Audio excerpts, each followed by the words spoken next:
Est-ce que vous avez été approché? C'est vrai que l'UTMB, moi j'ai pu assister à des conférences où ils étaient présents et forcément on discute parce que la Bretagne c'est un territoire qui les intéresse. Évidemment qu'ils prennent connaissance du terrain, qu'est-ce qui existe, qu'est-ce qui se fait, quels sont les territoires qui ne sont pas encore exploités, si on peut parler comme ça. Vous discutez. Oui, Mmh. évidemment. François Hinault, l'enfant prodigue des organisateurs, a dans les yeux ce bleu des mers qui bordent les côtes de sa Bretagne natale. Oh oui, finistérien, pas bon à rien, jamais rien de définitif pour François, plutôt tout en mouvement pour ce speaker, animateur, créateur de contenu et surtout inventeur et organisateur du Grand Raid du Finistère, événement majeur de Bretagne. Quoi de mieux pour se réunir qu'un Grand Raid de la Réunion, là où François emmènera une délégation de ses compatriotes bretons sur une compétition dont il raffole depuis sa création et sur une terre que les Bretons prisent, archi-prisent, depuis des siècles. On a donc affaire à un multi-casqueton, c'est du breton, revendiqué. Mais qu'est-ce qu'un créateur de contenu dans la peau d'un organisateur qui résiste, visiblement, en tout cas en apparence, aux assauts du trail business en Bretagne? L'ex-pompier de Paris, ex-chef de projet télécom à 37 ans, a décidé de réinvestir Telgruc-sur-Mer, 29 560, code postal, pour agir en faveur du sport, en faveur du développement local, en faveur des gens. Récapitulons, on a un territoire fief de coureurs de haut niveau qui s'expatrient pour courir aussi à l'étranger, puisque les Bretons sont souvent très présents sur des courses à l'international. On a un territoire pittoresque, à l'identité forte, Dentelle, Fesnoz et Mondarré, ça ferait quand même une très belle carte postale dans une collection de courses by UTMB. On a un Frédéric Lénard, PDG du groupe UTMB, qui nous disait récemment que peut-être, probablement, c'est pas avancé davantage, une course UTMB en Bretagne, ce serait une idée à retenir. On n'ose pas imaginer le nombre de projets en cours, ou peut-être sur le point d'aboutir, pour une course UTMB labellisée by UTMB en Bretagne. Et on a un GRF en face, organisé de façon bénévole depuis des années, par notre François Hinault. Ça fait quand même pas mal de choses pour se questionner. Alors, le GRF est-il le dernier village gaulois à résister à l'envahisseur? L'inventivité est-elle la source de la réussite? Faut-il rester humble pour perdurer dans un projet? Faut-il multiplier les calabouzonnes, c'est aussi du breton, pour avancer et résister? On en parle avec François Hinault à La Réunion.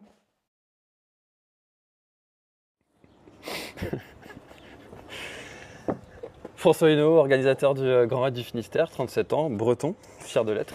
Le drapeau. Très fier de l'être. Alors moi, ce que j'adore par-dessus tout, c'est la comparaison 1 euro du kilomètre. Ça, c'est vraiment la panacée.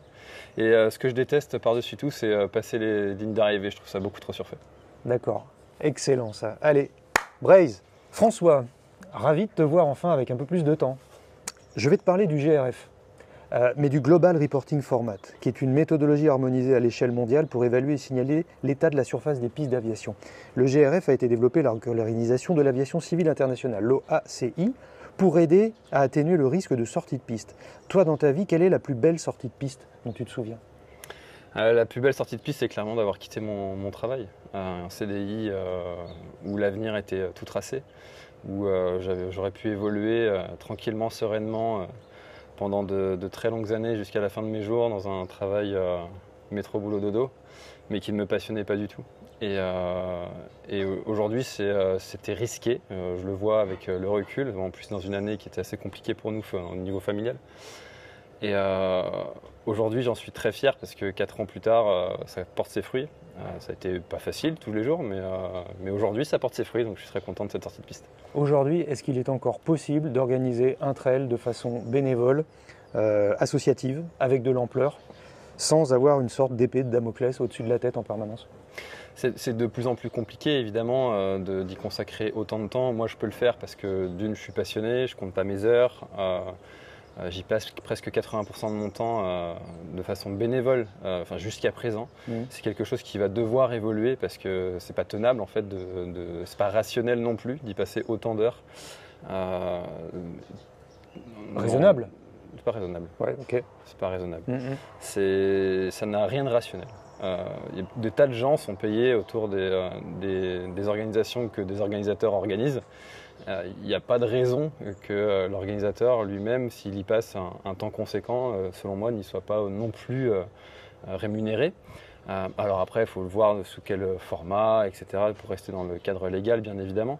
Mais aujourd'hui, organiser un trail, alors oui, certains vont dire que c'est de plus en plus compliqué avec les règles environnementales, les exigences des coureurs, les exigences aussi des institutions qui veulent plus de sécurité, plus de respect des sentiers, moins de dérangements pour la population qui réside aussi sur ces territoires-là toute l'année, mais qui veut aussi du dynamisme pour ses commerces. Donc il y a tout cet aspect politique aussi à connaître et à gérer, à apprendre. Et quand on ne vient pas du milieu, c'est long d'apprendre toutes ces compétences-là. En plus de savoir, évidemment, faire de la communication, faire de la cartographie, être créatif. Enfin voilà, il y a tout un tas de compétences à acquérir. Et aujourd'hui, de le faire de façon bénévole avec les exigences des coureurs, c'est encore possible, mais ça devient de plus en plus compliqué, surtout si on veut sortir un petit peu du lot avec son événement. D'accord.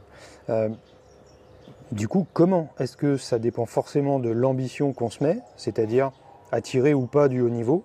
Et est-ce que c'est l'une de tes ambitions? Bonjour la clim qui se met en route.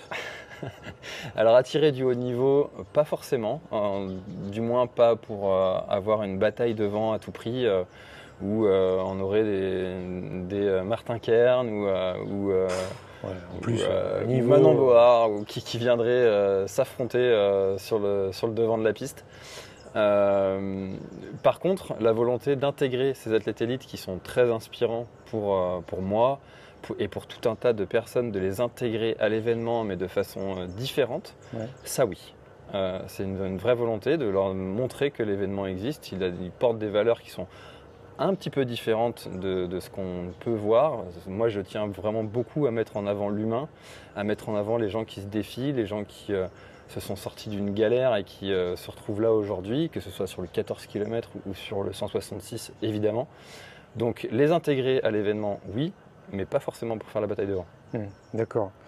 Justement, la réussite d'une épreuve, c'est quoi? Est-ce que c'est la difficulté de cette épreuve ou le niveau athlétique qu'on arrive à accueillir au final?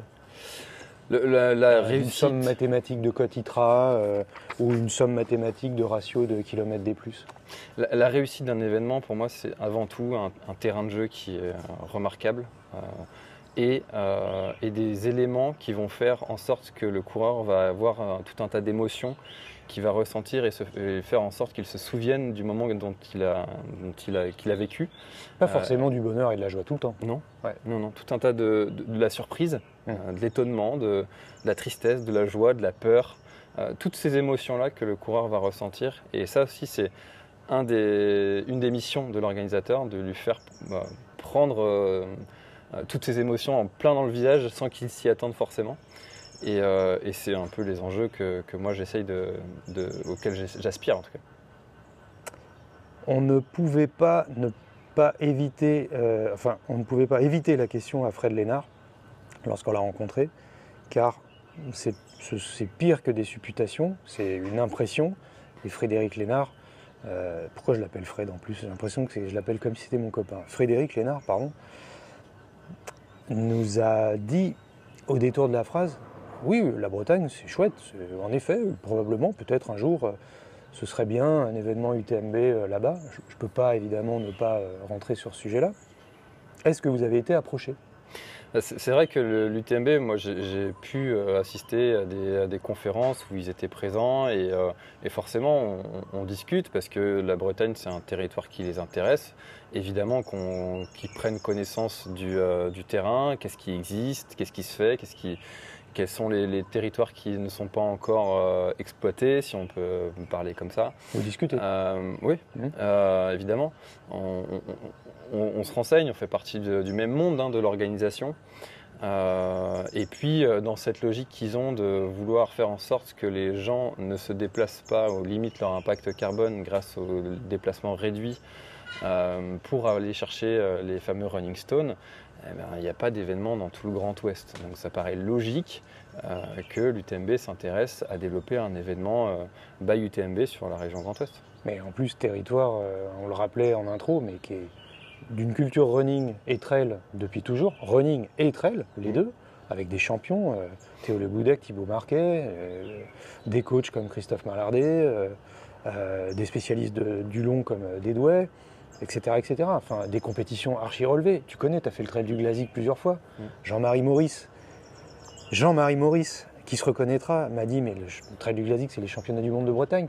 Donc, ça nous a toujours semblé quelque chose de louche. Il y avait un trou dans la raquette qu'il n'y ait pas de compétition là-bas labellisée UTMB. Par contre, si l'UTMB arrive, entre guillemets, que se passerait-il, toi, dans ta tête, dans ton esprit, dans ta sensibilité? Tu y as pensé 1000 fois ou... De toute façon, le sujet pour le Grand Raid du Finistère ne se pose pas. C'est pas un trail qui respecte les conditions d'une organisation by UTMB. Okay. Pour tout un tas de raisons. On n'a pas de balisage, les ravitaillements, c'est les coureurs qui les amènent eux-mêmes. Il n'y a pas de bâton, il n'y a pas... Bref, il y a tout un tas de spécificités à l'événement qui font que le Grand Raid du Finistère ne sera jamais by UTMB. Voilà, je le dis haut, clair, net, précis. Ce ne sera jamais un événement by UTMB. Après, que quelqu'un ait envie un jour d'organiser un événement by UTMB, moi je trouverais ça très bien pour toutes les personnes qui ont envie un jour d'aller faire l'UTMB. Moi-même, j'ai envie d'aller faire un jour l'UTMB, peut-être dans 2 ans. Et du coup, je regarde aussi autour de moi, tiens, quel événement je vais pouvoir aller faire. Je suis obligé d'aller dans le Val d'Aran. Alors c'est très chouette, je vais découvrir une nouvelle terre, mais si j'avais connu cette terre et que j'avais voulu aller chercher ces points-là plus près, je ne peux pas. Donc il y a tout un tas de Bretons qui, on le disait, hein, la Bretagne c'est la deuxième région en nombre d'événements, derrière Rhône-Alpes. Le Finistère est 5e en termes de département. Dans le monde. Juste derrière le Morbihan, qui est 4e donc, en France. Donc ça veut bien dire que la Bretagne, terre de trail, terre d'événements.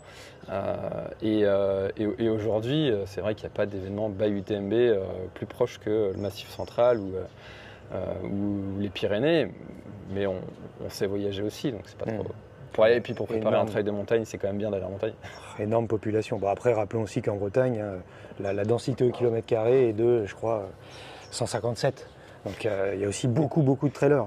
Parlons de Calabouzen, casquetten, donc les casquettes ou les chapeaux. Je ne sais pas si on dit Calabouzen, mais j'adore ce mot. Est-ce que c'était une évidence ou une utilité pour toi d'être multitâche, multitool, multicasquette? Si le GRF capote pour X raison, tu survis ou tu vis selon la vie que tu continues de te décider. Tu suis ta route.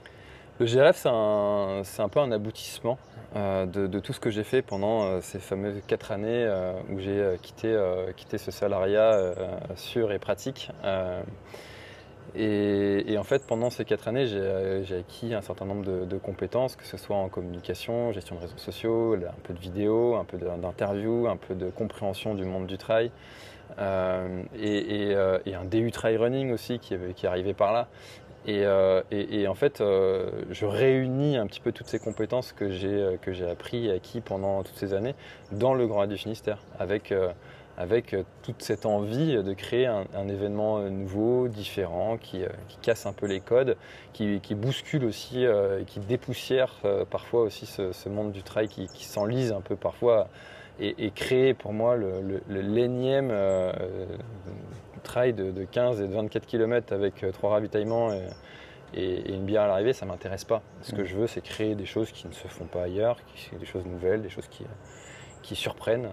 Et puis ça marche plutôt bien, parce qu'au bout de 2 ans, le Grand Raid du Finistère, c'est déjà 1100 participants. Donc, ce qui est quand même pas dégueulasse pour une deuxième année, surtout quand on sait la difficulté. Et 2020, c'était une douzaine de bénévoles, dont un photographe, je crois. 3 bénévoles au barbecue, ça m'avait marqué la stat. Un 40 km, un 80 ou... Un 57 et un 140. Et un 140, première année, un 140. Allez, on y va, 12 bénévoles, on fait un 140 les gars. Ouais, on avait caché des remorques dans des champs, il y avait des gens qui étaient avec leur camping-car qui nous aidaient.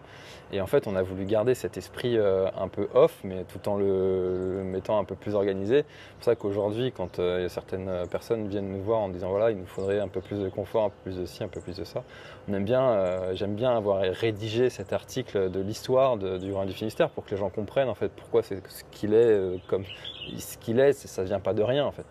Et il faut garder en fait cet esprit, cette histoire. tout en respectant évidemment les règles maintenant comme on est dans un événement officiel. On ne peut pas cacher une remorque dans un champ pour 1000 coureurs, c'est pas possible. Donc forcément il y a un peu plus de confort. Mais on essaie de garder un peu cet esprit d'authenticité un petit peu différent de ce qu'on a l'habitude de retrouver. Ouais. Mais oui, c'est vrai qu'on est parti de 15 d'une arche dans le jardin de chez ma mère et puis où j'avais trouvé une arche avec un partenaire et puis on avait dit rendez-vous demain à 19h pour le barbecue. Tel Bruc-sur-Mer. Tout par de là et tout y revient. Faisons un peu de trail anarchie-fiction. Question provoque, et on va essayer pas grossière. Je pense pas au plasticage, mais qui dit Bretagne dit indépendance forcenée. Les bonnets rouges, la culture, l'identité. Si l'UTMB s'y installe, ok, vous êtes une grosse population de trailers, mais y aurait-il une réaction? On ne parle que de trail, on va se calmer. Mais y aurait-il une lutte si l'UTMB arrivait en tant que symbole? Est-ce qu'il y aurait des actions? Je ne parle pas d'actions violentes, mais mince, on va créer une alternative, j'en sais rien, un Bretagne by Sons of Anarchy, un truc, quelque chose comme ça. À ma connaissance, non. Après, je suis pas dans tous les papiers de tous les organisateurs et je fais pas partie d'un challenge de regroupement d'organisateurs, etc. Donc non, mais pour en avoir discuté avec des copains trailers, ultra trailers, si un événement by UTMB se présentait dans le Grand Ouest, ils seraient très contents en fait en réalité. Après, si certains ont des envies de boycott ou d'explosivité dans le monde du trail, c'est pas mon cas et puis moi je suis pour que chacun fasse ce qu'il veut, quand il veut, où il veut, avec qui il veut, et de laisser le choix et la liberté à chacun d'aller pratiquer son sport comme il a envie. Ouais. Mais les sondages qu'on a fait en plus sur Twitter ou sur Facebook montrent que, paradoxalement, et contrairement aux idées reçues, en fait l'UTMB, chez la communauté trail, a majoritairement bonne image, on va dire autour de 55% de mémoire, si on parle d'une course intéressante à aller courir, quoi. Par exemple, entre la Diag et l'UTMB, les gens choisissent l'UTMB et préfèrent voir le verre à moitié plein en disant en fait, et je parle de chiffres, hein, après tout, c'est un ticket plus proche de chez moi, et voilà, quoi. Oui, et puis moi j'ai du mal aussi un peu à comprendre cet acharnement sur l'UTMB.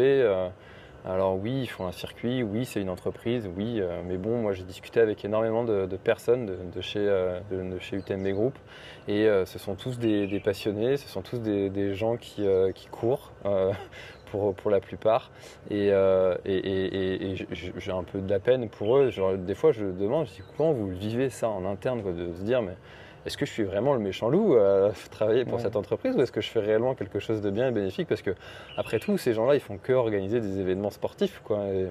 Alors oui, c'est leur métier, mais en soi, ils font rien de mal, quoi. Enfin, ils organisent des événements. C'est ce qu'on essaie de faire, en tout cas dans ces interviews, c'est d'essayer de nuancer la chose, ou en tout cas d'inviter les gens à se faire leur propre opinion. Mais en effet, Frédéric Lénard, on lui demandait ça fait quoi d'être détesté? En gros, je caricature. Bon, la réponse a été un petit peu plus nuancée aussi, quoi. Tu ne peux pas reprocher à une entreprise de vouloir faire du bénéfice. Là, on a perdu une lampe. C'est pas grave, t'es dans le noir. Mais oui, en effet. Bah oui, et puis il y en a tout un tas d'autres entreprises qui vivent de cette activité autour du trail. Et est-ce que ces entreprises-là sont pointées du doigt? Beaucoup moins que l'UTMB. Et puis attention à ce que, au final, ça ne se retourne pas contre ceux qui détestent l'UTMB en se disant peut-être que ceux qui adorent l'UTMB vont peut-être un jour aussi se rebeller, laissez-nous tranquilles, apprécier ces événements et puis et venir en aide de l'UTMB. Moi j'imagine peut-être un scénario comme ça aussi. Ouais, c'est vrai, c'est pas faux, en effet. La luminosité déclinante de l'île, de la Réunion et nos plaques à LED qui sont en train de se tailler vont nous autoriser à un petit peu plus de rapidité ou nous y forcer. Si je te dis GRF, le truc évocateur immédiat. Son parcours. Son parcours. Ok. Si je te dis Trail du Glazig, les sensations immédiates en 3 mots. Tempête. Tempête, vent et ma maman qui me demande d'arrêter. Sur un kilométrage de On était sur 120 km/h de rafale. Cette année-là. Okay. La fameuse année mythique de 2016. Les vrais s'en souviendront. La Réunion est une terre que les Bretons ont imprimée, et je cite les travaux de Dominique Aupiet, qui estime que plus de 50% des premiers habitants étaient bretons. Pourquoi cette âme traileuse chez vous et pourquoi cet écho ici précisément sur l'île? Oui, il y a même un quartier qui s'appelle la Bretagne. Et si je te parle de Kervegen, on en parlera plus tard.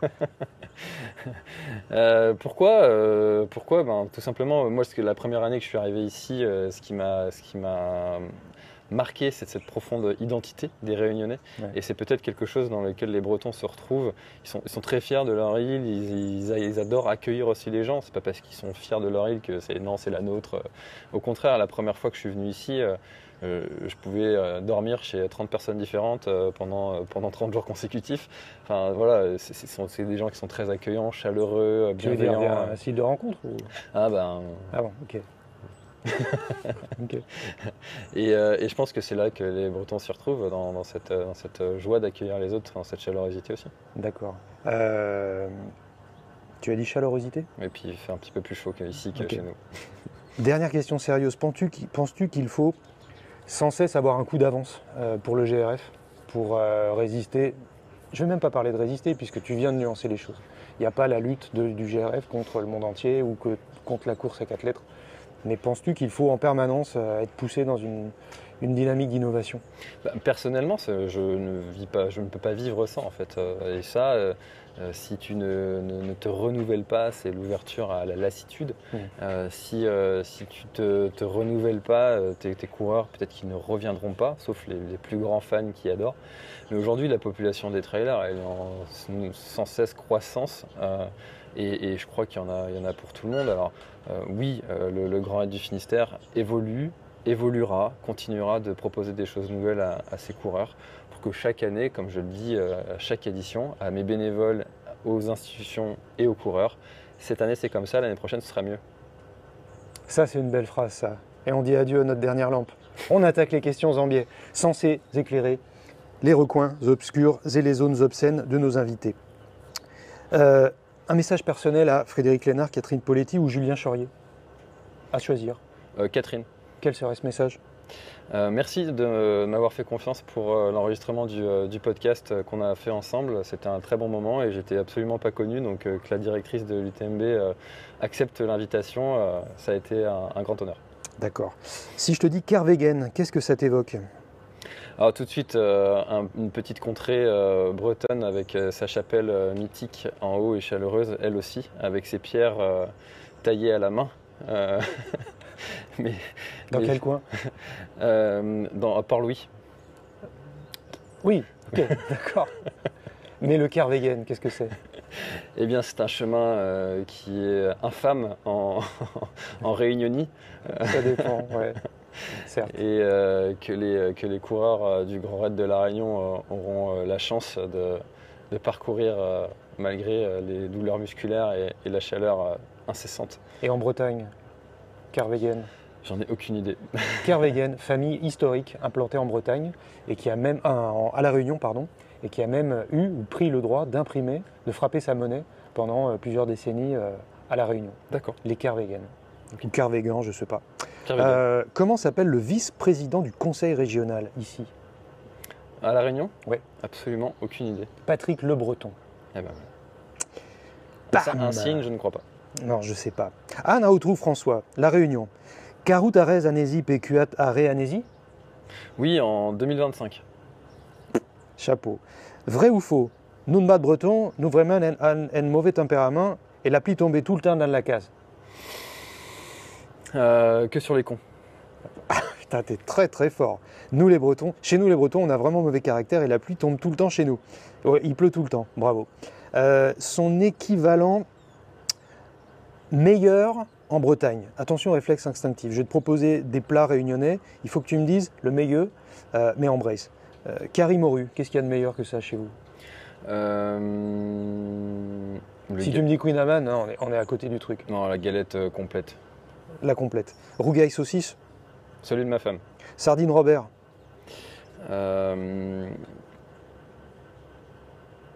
Sardine La Belle-Illoise.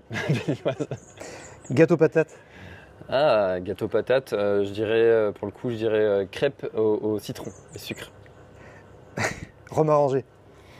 Rhum pas arrangé. Mal rangé. Bonbon piment? Ah, quel enfer.